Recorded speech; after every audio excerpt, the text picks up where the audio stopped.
Салам достор, даамдуу тамактар каналына кош келиңиздер. Бүгүн бизде кайрадан тоок болмокчу. Ооз ачарга менимче эң эле сонун тамактардын бири. Көп колду кармабайт, тоюмдуу жана аябагандай даамдуу. Бүгүн мен маринад үчүн 2 чай кашык бал коштум, 1 аш кашык туз жана 2 чай кашык ышталган паприка. Ышталган паприка дагы өзгөчө даам бермекчи.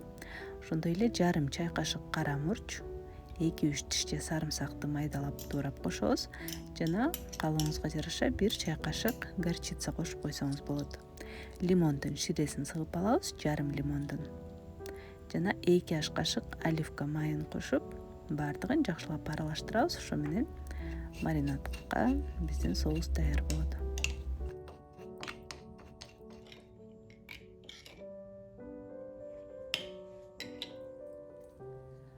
Бул жерде тооктун салмагы бул жолу мен 1 килограмм 700 граммдай. Тооктун төшетине дагы маринадтан куйгум келип турат. Андыктан терисин этинен бир аз ажыратып, ичине 2-3 чай кашык куйдум.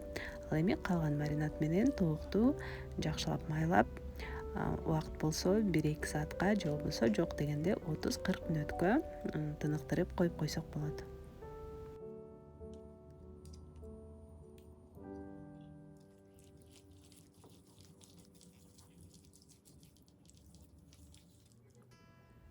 Ал эми тооктун 2 бутун кадимки эле жип менен бириктирип байлап койсок болот. Ичине болсо 2-3 тишче сарымсактан салып, ошондой эле көк жөптөр жана лимондун калганын салып бышыра берсек, бир аз да болсо даамы чыгат. Адатта тооктун буттары, канаттары тезирээк бышып кетет. Аны фольга менен жаап койсок болот. Каптал тамагына мен бүгүн картошка алдым. Бул жолу мен бул жерде 1,5 килограммдай чоң-чоң бөлүккө эле бөлүп, тоок менен эле чогуу быша тургандай кылып кесип алдым. Жана татымалдардан жарым аш кашык туз, 1 чай кашык паприка жана 3-4 аш кашык өсүмдүк майын кошуп, жакшылап аралаштырып коебуз.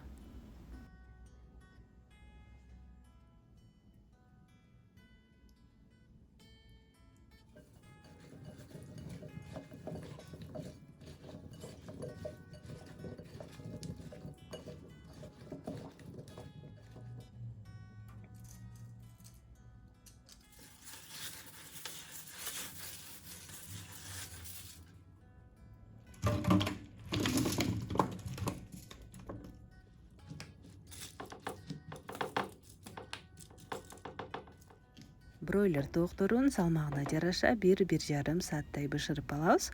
Мен алгач 200 градуска коюп 1 сааттай бышырдым. Андан кийин 220 градуска күчөтүп, дагы бир аз бышырганда, эгер тезирээк кызарып баратса, анда сөзсүз түрдө фольга менен бетин жаап коебуз.